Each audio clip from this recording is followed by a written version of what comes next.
कभी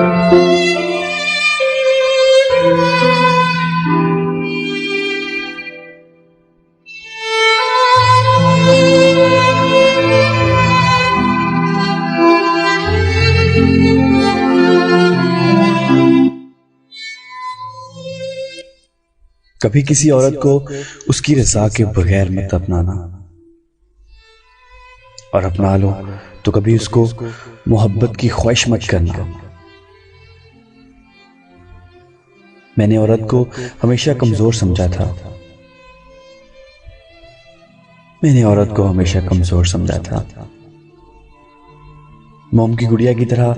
लेकिन उम्र बरतने के बाद मैंने ये जाना कि औरत मोम है या पत्थर, इसका फैसला वो खुद करती है।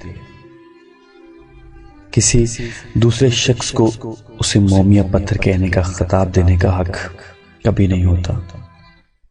वो खुद चाहे तो महबूब के इशारों की सिमत मुड़ती रहती है।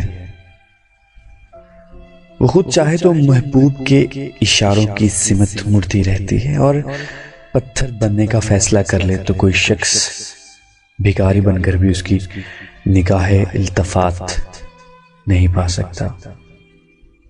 और ये काफी हद तक सच है। ऐਵੇਂ तो नहीं ये बातें बनी हुई कि औरत अगर हाथ छुड़ा के जाना चाहे तो उसे जाने दो, क्योंकि वो हाथ छुड़ाने से पहले जा चुकी होती है।